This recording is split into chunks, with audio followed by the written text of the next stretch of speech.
Thank you, Madam Chairwoman. I'd like to, it's an honor for me to introduce one of my constituents from the great state of Indiana. Before I do that, though, I'd like to take just a second. Mr. Weber and I were talking before the hearing, and he inquired about the Farm Bill. And since a lot of farmers and ranchers are small business owners, I think it concerns this committee that we do pass a farm bill, that it does come out of conference and the President signed that. We talk about stimulus packages. If our farmers and ranchers knew what their future held, that might be the stimulus package that we need. So I hope that we can get that out, and I'm cautiously optimistic that we have a deal cut and that the President signs that and we can deliver good news to you. With that, it's my honor to introduce, like I said, a constituent, someone who hails from the great state of Indiana, Mr. Dan Weber. Mr. Weber is chairman of the Agricultural Retailers Association, otherwise known as ARA. He's currently vice president of agronomy with Ceres Solutions in Terra Haute, Indiana, which is also in my district. The company serves more than a dozen counties with agronomic inputs, energy, grain marketing, and a wide variety of other products and services for producers and consumers. ARA serves agriculture, retail, and distribution businesses by ensuring a profitable business environment for members.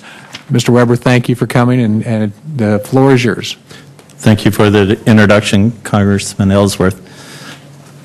Madam Chairwoman and members of the committee, thank you for inviting me to testify today on behalf of the Agricultural Retailers Association concerning rail transportation access for small business and family farmers.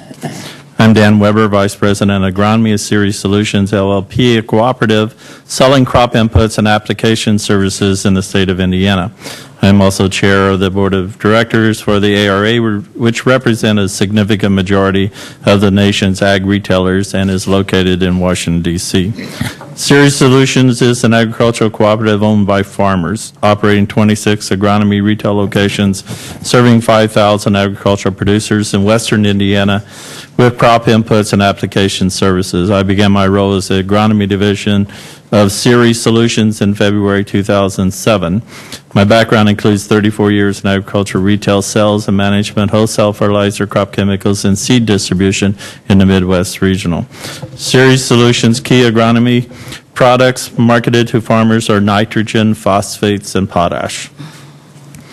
Rail services played a critical role in the distribution of the necessary crop inputs in the past and was a reasonable, cost-effective transport alternative. In my job, I oversee the procurement and receipt of about 125,000 ton of fertilizer, with 40,000 ton of that being rail delivered into our facilities. In doing business with the railroads for the past 3.5 decades, I have experienced a deterioration in the service to the agricultural industry. In the 1960s, the industry moved away from animal manures and bagged fertilizer to bulk and spray applied fertilizer.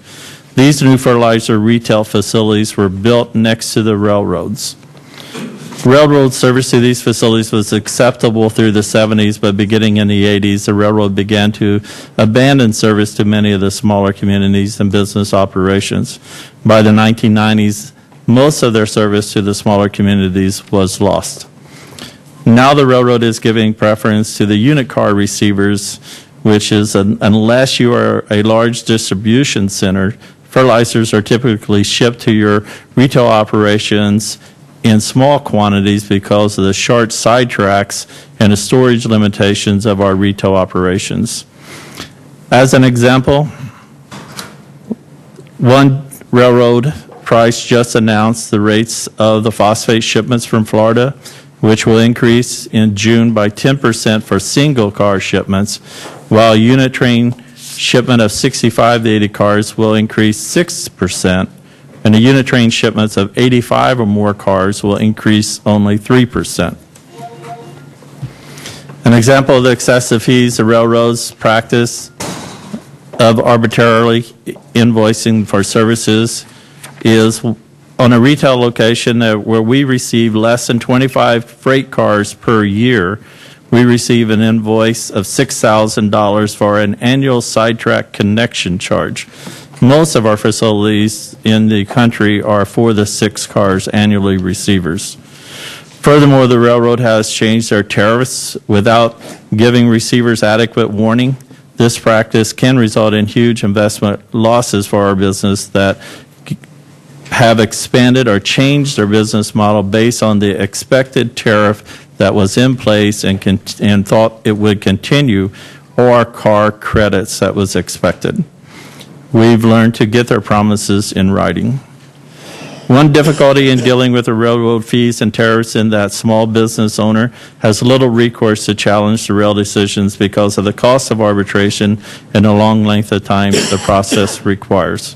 In my opinion, the railroads' increased poor service is caused by, one, the railroad's unwillingness to carry toxic by inhalation chemicals, which is like our anhydrous ammonia, because of their monopoly status on our industry, and third, the lack of oversight by the Surface Transportation Board.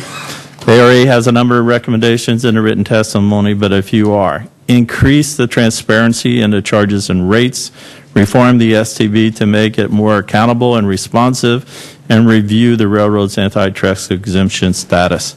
Please remember that for every car that is eliminated that we receive fertilizer, we add 4 semi-trucks to the road to move that same volume. Thank you, Madam Chairman, for allowing me to testify, and I will be willing to answer any questions the committee may have.